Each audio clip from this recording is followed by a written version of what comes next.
Good morning. Today is August 6th, 2022.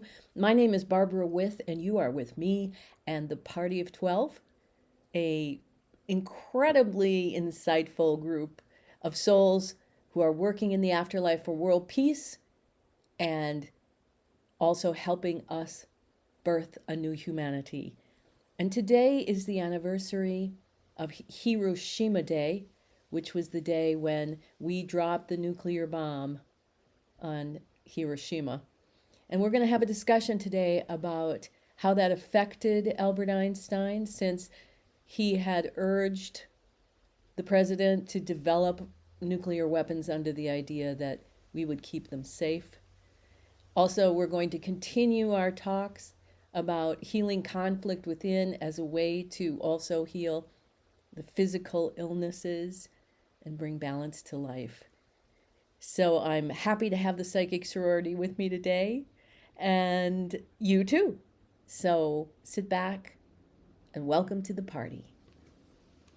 Well, today is August 6th, 2022, and this is, I didn't add in my head what year the anniversary is of Hiroshima Day.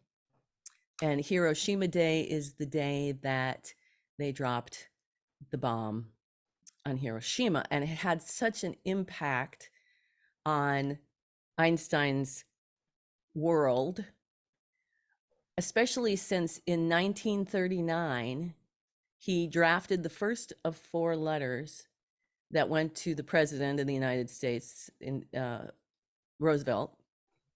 And the first letter was urging him to start the development of weapons because Germany had allegedly been working on nuclear weapons based on E equals MC squared. And he thought that the United States were the good guys. And if he urged the president of the United States to develop this technology, that we would use it wisely and smartly because we were the good guys. And when the bombs fell, we'll hear from Einstein later in the channel, but I think he was just crushed in a way that he took with him into afterlife. And he will share more about what happened then. But it's my imagination that this is what prompted him to do all this work with us, to help change humans, because he realized that in government, there is no real good guys. And don't we know that today, that the United States is really probably the biggest warmonger on the planet, spending more and more, and it seems to be escalating a bit out of control these days. In the past few weeks, the allocations of monies for war and the money that we're sending to the Ukraine that are actually going to neo-Nazi groups, and people are I saw some reports about how we're sending them all this military equipment and they're turning around and selling it. So that, and Taiwan and China and Russia, that the United States is ginning up World War III. And I know that the only way we're going to change this on a systemic level is to change humans, not government institutions or non-government institutions. So I thought today would be a great day to talk to the party about that, about what's going on and how we can effectively have an impact, perhaps, on this situation. Anybody have any thoughts they want to share? I think it's 77 years. Oh, I read that in something. So I'll add that to it. 45 to 22. 77 years, right. Mm, And that adds up to 5. So that's change. mm. Yes, and unlimited human potential, right? That's 5. Right. Unlimited human potential. And Yes, now's the time. I just feel like what's happened, especially in these past few years, have been such a blessing to opening up people's eyes to what's going on. And I know, I don't know about you, Lynn, but I know the rest of us here are not vaccinated and didn't want to get vaccinated. And I'm totally glad I never got vaccinated. Yep, I'm on board. Okay. And and more I personally feel very unafraid to talk about it now. For those years, 2 years where people were telling me I should be in a concentration camp, and the fear that I felt and the way it changed me. And now today I just have no problem saying I am so glad I never got that vaccine. And more people are being aware of what's going on. It's such a blessing. And I think it's preparing people for what we're offering. Because when you take away big pharma as not being the authority figure, where are you going to go? What are you going to do? And that's a journey in and of itself that I think all of us have made for years. You know, this isn't something that just came over me. It's just how I've lived. So I'm really excited about that. And I know that these conversations that we have in the morning, um, they're not for everybody right now. People aren't there yet, but slowly but surely the world is going in that direction. And I was feeling we were well on our way. So many of the traditional medicines and methods and so on were being employed by all sorts of people. So it totally shook my foundation when Big Pharma was Big Mama and everybody went, in droves. And then to have people say to me, well, I've gotten the virus, and well, they told us that the vaccine would only keep us, from dying, but not from getting it. And it was just, where do I put that? How does one put that together? But then, when you look at how dependent so much of the population, especially here in the States, the diabetes too, which is a food connected issue, puts everybody on insulin and it's rampant. So, it would be like saying to someone, well, the water that you've been drinking, um, you know, needs to be, well, we're hitting that because that's not a good, trying to come up with an analogy that something that you're doing and your family members and your friends all converse about what meds they're on had become this pervasive underpinning. So when the big pharma, took this all on and said it has to be so in this way, everybody was already there. Plus, they'd done testing. They did, and what I call testing of the population's buy-in. So in the States, one of the diabetes medications, they quadrupled the price. And it was outrage across the board. And everybody got behind the price and needing to get it down. And I saw things like that as little tests of where is the tolerance, where is the buy-in. And I think this has been going on for a long time. And that the way they handled AIDS or mishandled AIDS, that whole thing was another, let's see how they respond. And now with technology, I mean, you can get stats on responses and waves of interest and lack of, and so on. So there's a whole new capability to track population responses, and then to base things on where you think you have them or what you think you need to do next. And need we say 9/11? Well, and you said it last week that this was 100 years in the making. This wasn't just something that happened in the past 30 years. They've been working on this since the turn of the century. Unfortunately. And longer, I would say. Yeah, probably. I was thinking more of John D. Rockefeller and his intention to capture the oil, pharmaceutical, and food industries, and now here we are. But first came the Pasteur and all his nonsense about what, germs cause and whatever. So yes, but Oh, yeah, so it goes back a bit further, but yes, and just for a German new medicine or German healing knowledge input, diabetes is caused by a resistance, conflict, resistance, and defense against someone or something specific. It's rampant, like you said. And there's a lot of resistance and defensiveness out there too.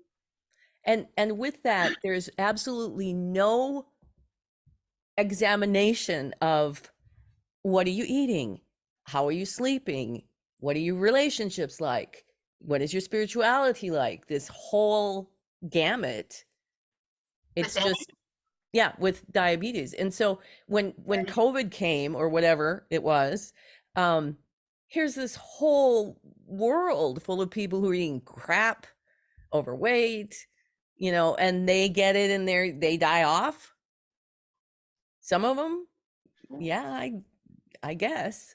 Excuse me, personal responsibility exists on planet Earth. Yeah. And your reference to AIDS, it's the same guy behind both, eh? Fauci. Yeah. And I saw a clip, I sent it to Debbie, where Fauci, it's on Fox News, so none of my friends would ever watch it. Here he says, right to everybody, they're talking about the mask mandates they want to bring back. And he says, oh, this isn't about your health. This is about control. Right there on television. Amazing. So, and I think I think I'm going to jump in on you. I think that actually that is being done between Bill Gates and Fauci and everybody else. I seriously think that they get together and just roar and laugh at plugging things in along the way. I mean, I just have to think that there's such distorted humor happening in those who are perpetrating and know that they're perpetrating, and that what the control brings for them.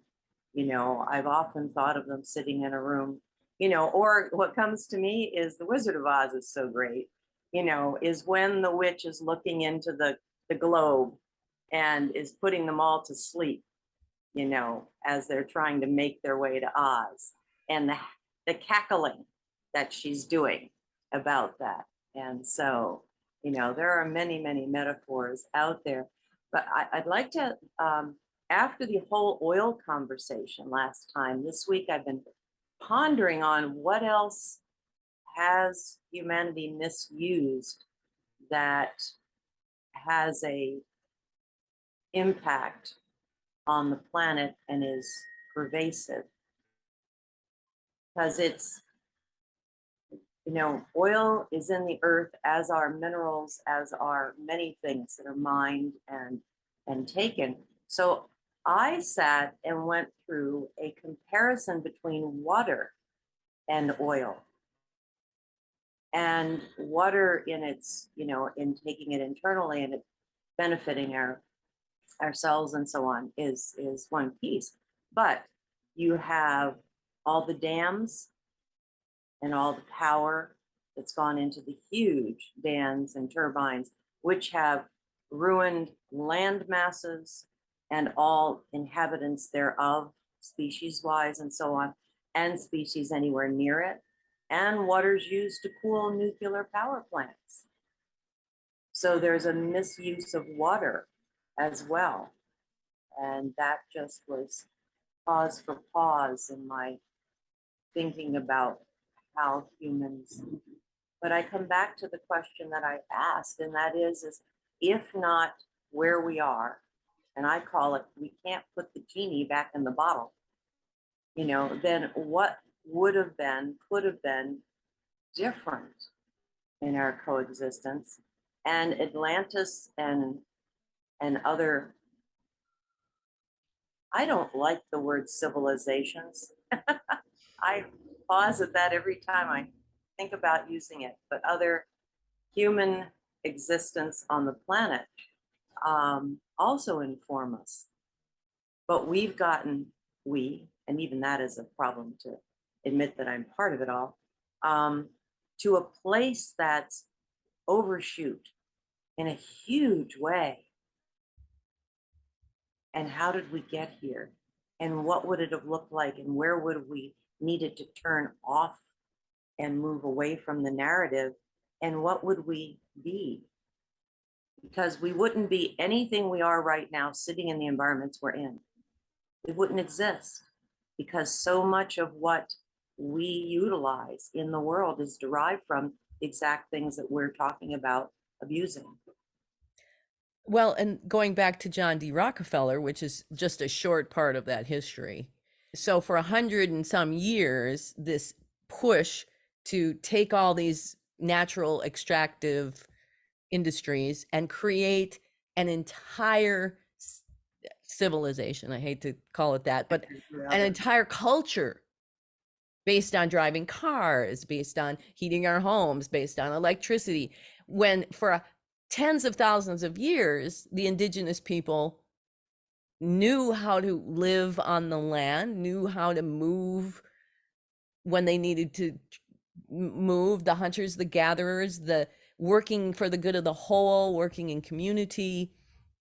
So now we have a false culture that we're living in that can't be sustainable, and it's got to come down, and we have to go back to this sustainability.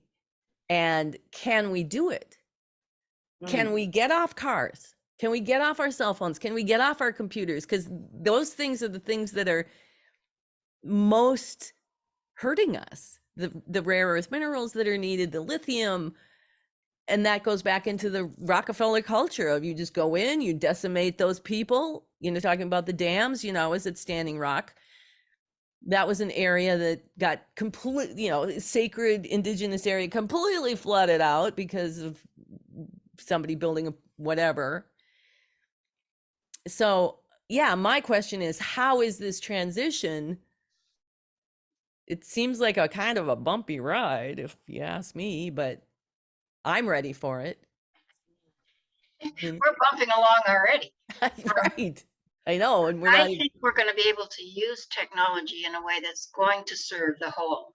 I think there's already a lot of technology that's been suppressed by those that have been, gaining their wealth and power through fossil fuels and so on. So because I've read about Tesla for years, and Einstein has referred to Tesla as well. This knowledge is there. It's been suppressed. And I think that it's timing, and things are a mess right now, and they're going to be a mess for a bit, I think, but not that long in the scheme of things. We're not going to go back to all living around the campfire. We're not, okay? And many wonderful things have been created by technology. I'm not a techie, as you well know, but you and I, Barb, the Aquarians, it's the age of technology. Well, and this goes back to what I was saying about Einstein realizing you have to change the human. Because if you change the human, technology is just a tool. Exactly. And how it's being used, the vaccine passports and the extractive industry, all of that, you're right. If the humans change, then technology will be used for.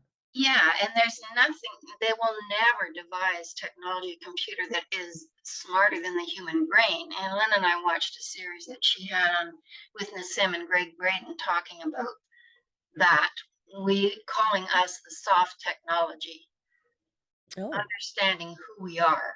That's what we're coming to understand. We are the highest and best form of technology, our brains, and especially when we open to all of our DNA components, our 12, 13 strands, not the two we've been working with for so long. So that's all coming on board. And once we're there, that, you know, it's going to be a moot point almost as to, you know, the harmful things that then can be done with technology. The technological advances, as I understand it, are as a result of our expansion of consciousness. That Well, comes first. and think about what you just said. I mean, who can make this? There's nothing. There might be some artificial intelligence that gets programmed by something, but nobody can make this.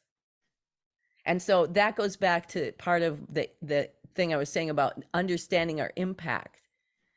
It's like I wanted to just touch lightly upon our conversation last week about German New Healing, and you know, you talked about, so there's with diarrhea, there's this undigestible anger, and it, you know, you think about it, and then your hands get, you know, you're telling all these things, and I came back with, you know, I used to do that, but I have not been doing that. And so after that conversation, I thought, well, let's watch.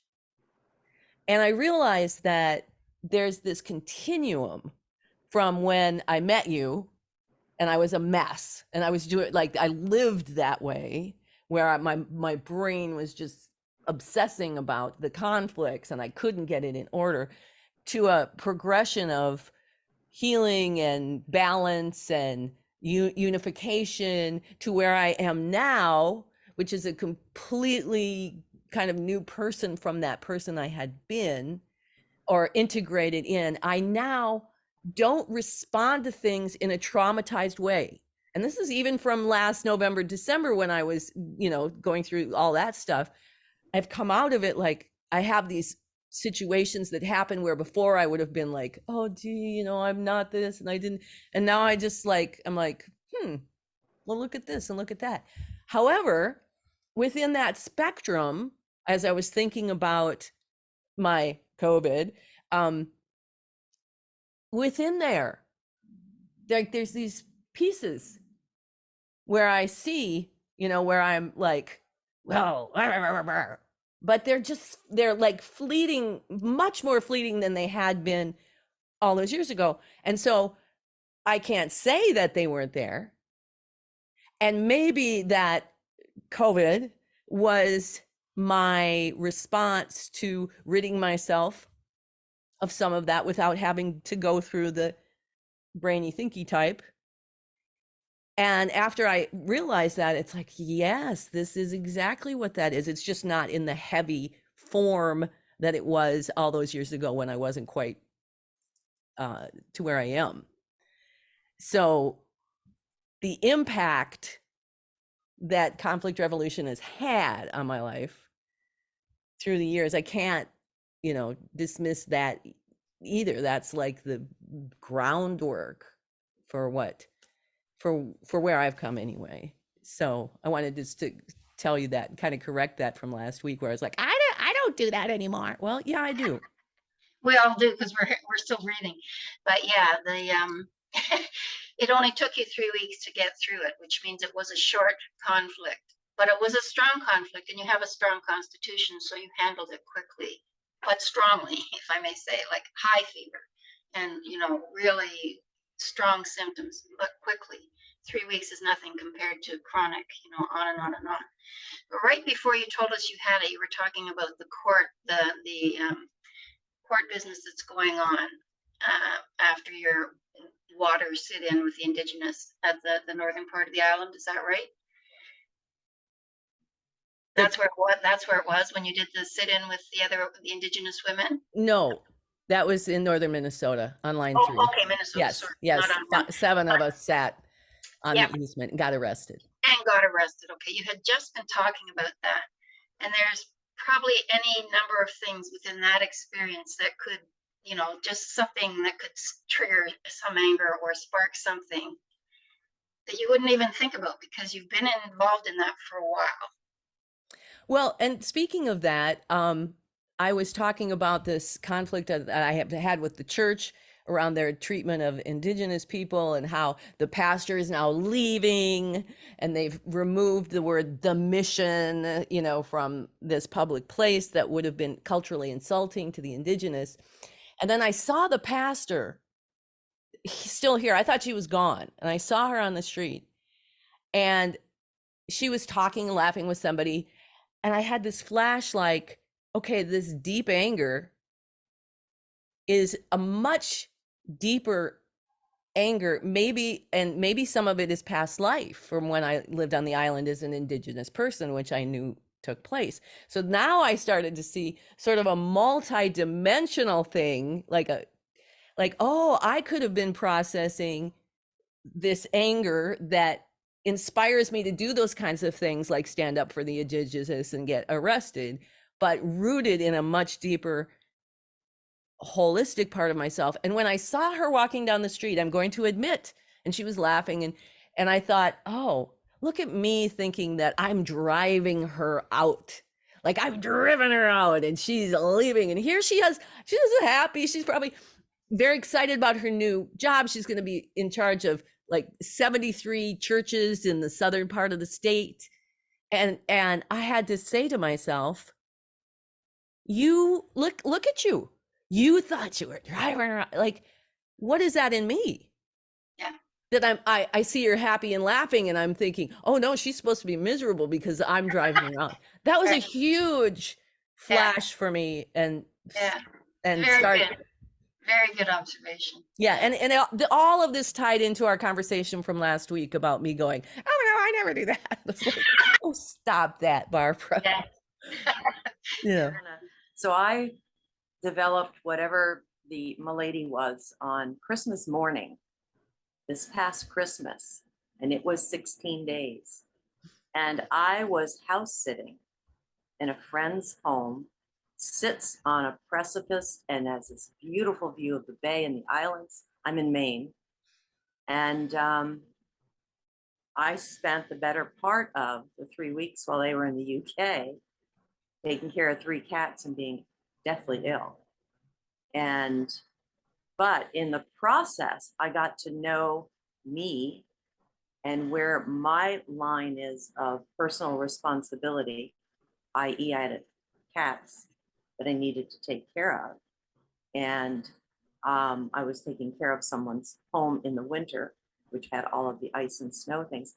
And it was amazing as to where I could rise to the occasion and then go back on the couch, rise to the occasion and go back on the couch, you know. And the one thing that stands out, and I think, you know, here I can say it because it stands out so clearly. So at one point, the cats wouldn't leave each other alone. Though they were sleeping on my feet and around me at times and so on, they would get into cat behavior and chasing and charging each other. And at one point, my energy just went ballistic. And I'm yelling and I'm, you know, upset with them and they need to knock it off and so on. And later I went to use the restroom, and one of the cats, the smaller of the 3, is in the bathroom clawing at the toilet brush, which is it's in this holder that has it, one side of it is exposed. And this kitty is just clawing like crazy.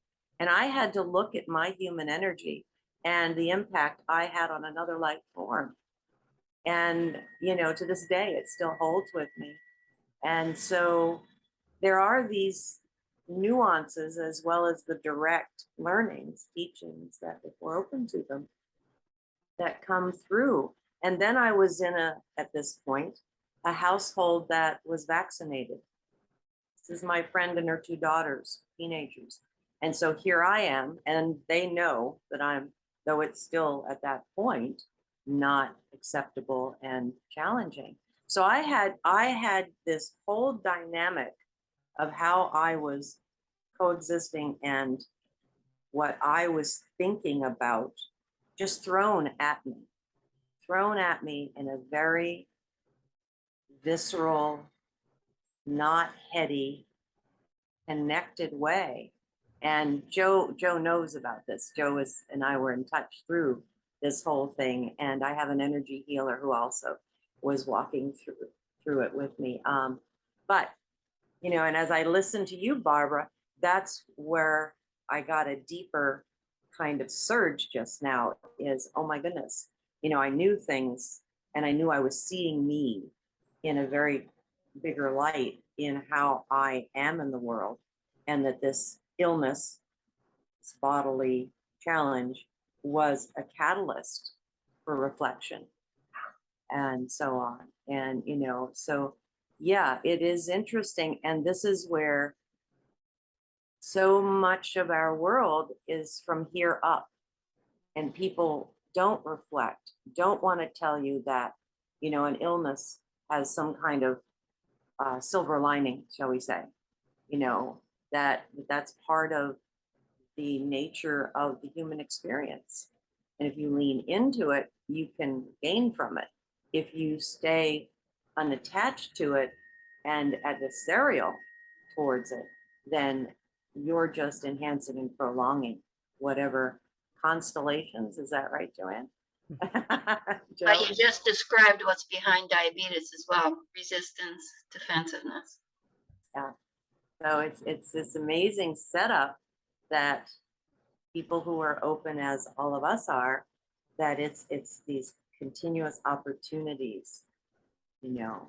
Uh, so I appreciate, and thank you so much, Barbara, for saying that we are in a time when we can start opening up, because I'm still navigating some challenges with, including the Unitarian Universalist Church that I had belonged to, who are still masking fully, and to sing you have to wear a KN95, while all the Protestant churches in town for 5 months now have been singing at the top of their lungs and not requiring, you know.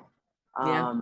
And so I had to also come through really looking at the religion and beliefs and so on, but that the core of what this particular congregation and the wider, I looked for a congregation that was accepting of both. I looked for a congregation that was having a conversation about it. That's what I kept asking the minister here. Just let's have a conversation. Let me come with my list of resources. You come with your list of resources. We don't talk about them. We print them off. We give them to each other. We read through them on our own. And then we have a dialogue, you know. Good Instead idea. instead of saying you've got to be a Trump supporter, if you're not getting vaccinated. The immediacy of where we're being put into, what do you want to say, a category and so on, so as you're hearing, it's been a long haul with the personal aspects that I am being offered the opportunity to take a look at, to assess, and to make choices. Yeah. And these are things when you talk about the Unitarian Church is all masked up and the Protestants aren't. These are, to me, signals of other things. It's not just, oh, the Unitarians were all great, or I'm not, dissing the I know. Unitarian, just saying in this case, it Yeah. was all great until the mask. It's like, what is this a deeper signal of? And how can we make better decisions knowing what we know? And you talking about your malady, it's because you're intentionally self-aware. You're intentionally being a witness to yourself and learning these things, being willing to learn these things about yourself. And I think this is the whole transformation we're making. I think this is the impact that our work is having, even if it's just little right now. It's like I used to say that if your parents, when you were a kid, fought all the time behind closed doors and then came out, it was still, even if you never heard the fighting, it was still real. So this is a time for us who are self-aware or are intentionally witnessing ourselves and taking responsibility in this greater way. Even if people aren't hearing us right now, it's having this impact. Yeah. All right. Well, let's turn off our, here we go. right. Let's begin with a few deep breaths and really feel that oxygen entering your body and spreading around all of its good stuff into the very corners and crannies of your physical body. And feel each other where we are. Lynn is in Maine. Debbie's in Georgia. JoJo's in Ontario. And I am on Moonawanakani, Madeline Island in Lake Superior. And those of you who are listening after the fact, we welcome you from all over the world. And we will command that only the most divine light shine down upon you at this time, and the greatest good be present here. It is once again an honor and a privilege and a joy for those of us on the other side of the veil to be joining those of you who have bodies today. And you are correct in that this anniversary, August 6th, of the day when they dropped the bomb on Hiroshima, this was the moment that changed my entire soul. And even though from that time, for the next 10 years until my death, I functioned, I enjoyed life, I lived in a community that admired me and embraced me. I was given special accolades and special privileges because of who I was. Even though all that was going on, the disturbance in my soul reached down into other lives that I had lived. And part of the discussion that we're having today about the impact of not only other lives that you've lived on your current life, but other civilizations on this current civilization. So these are the microcosm and the macrocosm of what you are learning about in your lives right now. You are personally learning, for example, how Barbara suggested that some of the illness that she experienced might have been processing things from her other life. That the same was true for me, because I had lived during Atlantis. I had lived during the civilization of the Mu. I had lived in other civilizations that rose and fell. And so when I came into this life as Einstein, at the time that I did in Germany during the rise of the Nazis, World War II, the concentration camps, and consequently Nagasaki and Hiroshima, that was very specifically designed because I had experienced all of these other civilizations that had rose and fallen. With Atlantis, it was the very same predicament, that there were incredible mechanisms of power and energy that were created using crystals. But it was the hearts and the minds of the humans using that energy that sent that into decline, and consequently the diminishing and extinguishing of that civilization. And so me coming here at this time to be in that life, to experience the Hiroshima, triggered all those other realities that I lived in my other life. Now, at the time, in those 10 years that I lived, after that, I didn't really think a lot about the processing of other lives. I certainly contemplated a much more non-physical universe. But now that we are gathered here with you, we can talk openly, because after I died and I went into afterlife and discovered some of the processes that go on there, I came to realize that this work that I needed to do now from afterlife was going to be the culmination of all those other lives that I had lived, learning what I learned in those civilizations. And so the very direct way to take all of that was the process that we have done thus far. We collaborated with Barbara and Teresa and Lily.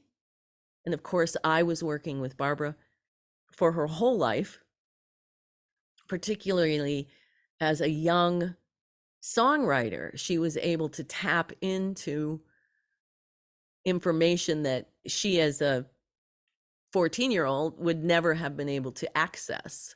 So we were training her as a channel for her whole life, starting with the music.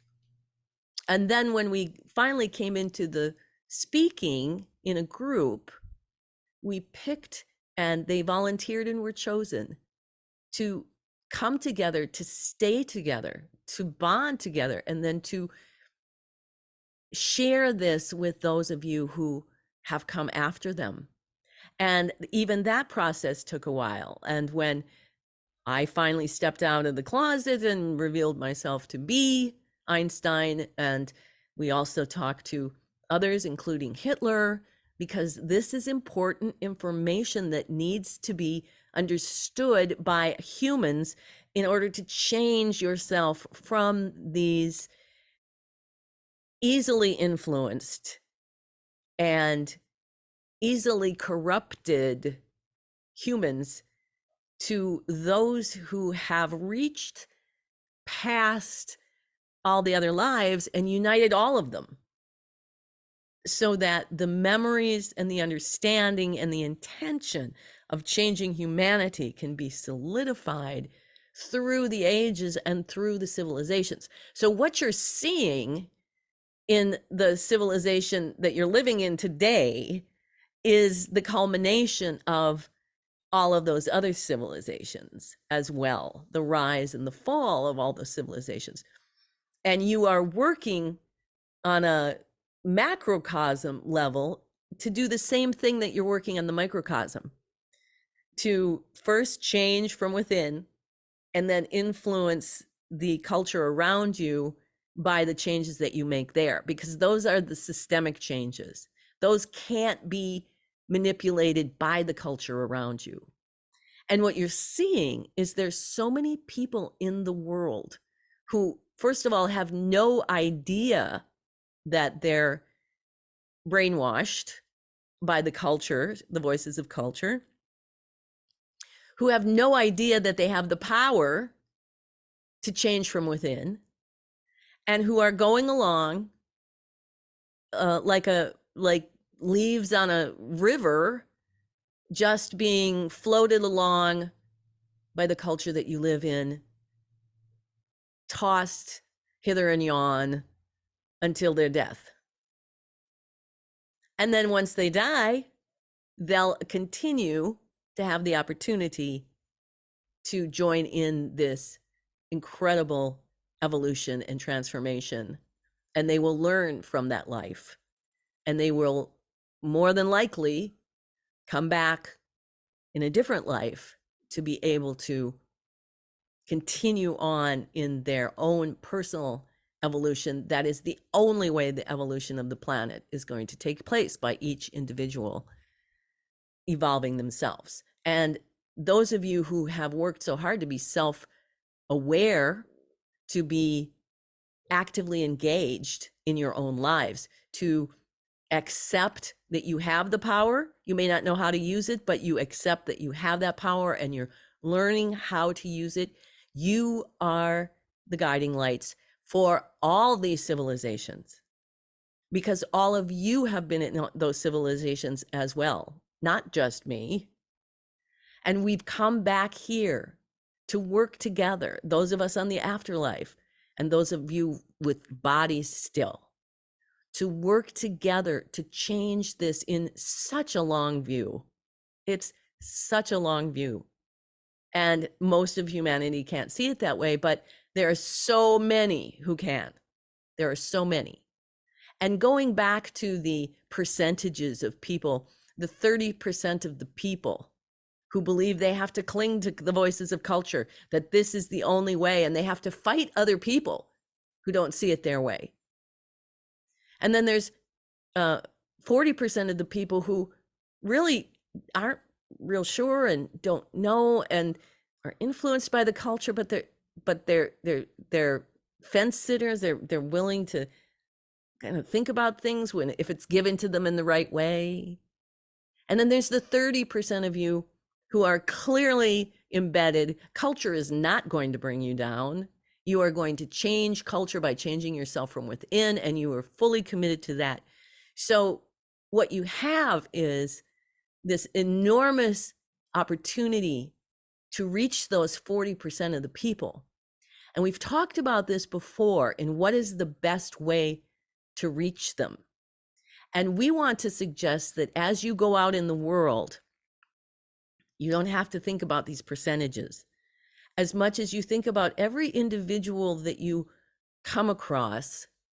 For example, if you're in a church situation where suddenly the voices of culture take over and everyone simply has to wear a mask, and if you don't, you're ostracized, you get to decide what way you want to impact those situations. Or, for example, with Barbara and her indigenous roots and wanting to influence the colonized thinking into opening up into a more horizontal indigenous perspective, you have to decide every situation what impact it's going to have on you. For example, if you go into that church and you start really complaining and talking to everyone and trying to get them to see the truth, and then you alienate yourself. Maybe you don't care. Maybe you don't care about alienating yourself from those people. And by doing that, you reach a few percentage points of people who hear you. You don't change the whole culture. But if that is stressful and distressing for you to do it in that way, then don't do it in that way. Quietly leave and go find a supportive place that aligns with your worldview. Other times you might want to do it that way. And when you do it that way, just fortify yourself with that idea that the impact that you have will not show up right there. And in fact, the response to your impact might be an attack, because that 30% of those people who cling to those ideas, they don't want to hear anything else, and they attack other people who challenge their ideas. So it's all about your health, your safety, and what you can and can't do. Now with Barbara, because of the nature of who she is and the mission that she's come here to do, she has a tendency to rush in and have that kind of conversation, have that kind of impact, and then feel as if she's done something wrong or she's hurt by how people respond to her. And so her whole personal transformation is how to get strong in herself so that those voices of culture, she's not allowing them to hurt her. And the way that you all do that is by owning your power, is by understanding the very long view, the very long view of civilizations, that you are unifying all of these other lives that you've all lived in these other civilizations who have gone through the same thing. And now you have the power. It's not always easy to integrate these other lives. You can get sick like some of you have, but that's still a process, a part of the process of integrating these other lives. And as you integrate these other lives and you go along with this intention that you are going to work for the good of all, that is your major commitment, starting with yourself, that you're going to know yourself so well and you're going to take care of yourself so well. You're going to self-love so powerfully that to work for the good of the whole after that, you not only become an example to others, where people can see that you shine and the words that you say are more powerful. So when you self-love and fortify yourself with that, then when you go into any situation that you're going to impact, you have more strength, you have more power, words are heard by more people because you're choosing to say them from a place of self-love. And self-love is love. So you're speaking from love, and all you have to do is show up and speak. Don't expect everyone to respond to you warmly, but if you are speaking and you're speaking from that self-love, you will have an impact greater than if you're just speaking from a trigger of anger. So all of this work that you have done with us through the years, and even those of you who are new to this, who are really committed to this self-love that you're doing, you are the impact of Hiroshima. You are the ones who stepped up to be inspired by my continuum, by my going through 10 years of soul torture.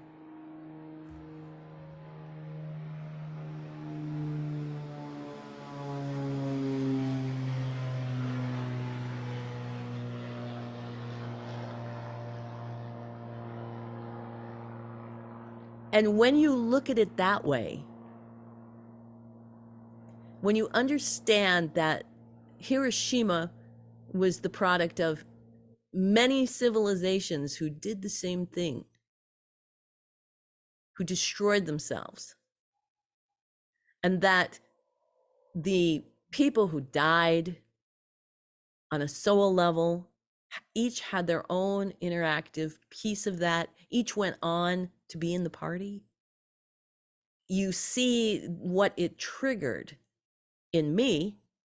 And then after my death, what I've done with the help of the party and all of you to bring this knowledge that we have forward. It's not the only knowledge. There's many others on the planet who are working with the same knowledge in their own expression, but you can see that our work is so rudimentarily deep and covers it's the unified field. It's everything. It's every civilization. It's every life. It's everything. And here you are embodying this knowledge and this self-awareness at this time when it is the most needed. It's a brilliant plan, and you are so brilliant for being a part of this plan, for being conscientiously and intentionally a part, knowing this long view, not hiding from yourself anymore. It's brilliant, and it's why we're so excited. Because what else would we want on the planet right now, considering the state that it's in? So don't feel like you have to attack or approach government institutions, churches, any kind of other socially constructed group of people. Don't feel that way. always feel that the people that come into your life every day are opportunities for you to shine that light to them. You'll never know the impact you're having. You may find out the impact, but you just do not know. And it doesn't matter. That's not your job. These are seeds that you're planting with your self-love. And take each day. And when you rise after you say, thank you for another day of miraculous life, mysterious life, I fully intend to make this day the best, most powerful, positive impact that I can have on the world for the good of the whole. Then pay attention. Pay attention to the people that come into your life, to what they're thinking and feeling. Do so from your witness. You can do so too from your physical body and who you are, your mind, your intellect, your emotion, your intuition, all that will be working, but also take your witness and observe without judgment or without attachment to who they are, what they're doing, what's going on, and then reach deep into yourself and strive to connect with that self-loving intention to take action for the good of the whole. Sometimes that will mean saying nothing. Sometimes that will mean saying things that you might think are hard. Sometimes it'll mean leaving. Sometimes it'll mean coming. Intuition will tell you. Intuition will tell you in that moment. And if you're aligned to compassion and you're committed to that intention, this impact that you have will never fail. Love never fails. So with all of that said, we'd like to open for any questions or conversations you'd like to have. I would just like to comment that I thought it was amazing that a plane went over during your talk at 12:06 my time. And then 1 minute later, the warplanes from the Warplane Heritage Museum near me went over my backyard. They do that every weekend. So it's an interesting reminder of what happened and how in Hiroshima. And I have one quick question. Um, if you could speak at all to the role that Linda Jean Hewer played in the process working with Barb. Well, she was a piece of the healing. We sent Barbara to you, and she was part of bringing about the unification. Now, you have to remember that when Barbara came to you, she was as wide as the whole universe. And so it was a long process, piece by piece, with many different people who helped to bring her into wholeness. And certainly Linda Jean played that part in that moments, in those moments. But that long process was also aided and abetted by many others as well. Thank you. I want to respond with deep and great gratitude.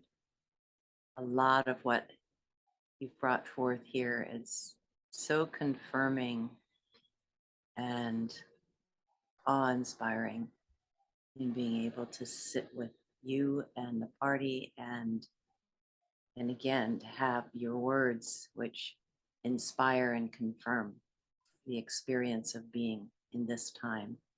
Thank you.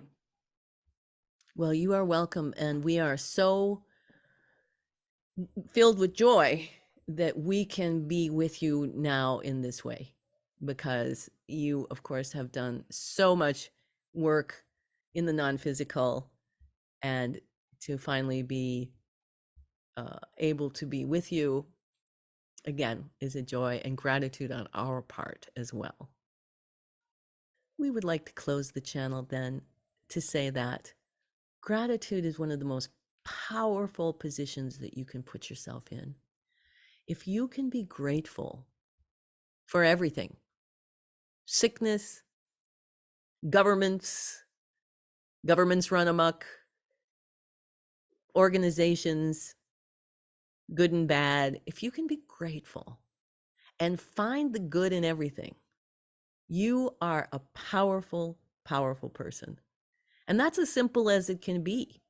If you see that everything is so complex and so much a continuum past what your human mind might think, because your human mind has been programmed by the voices of culture.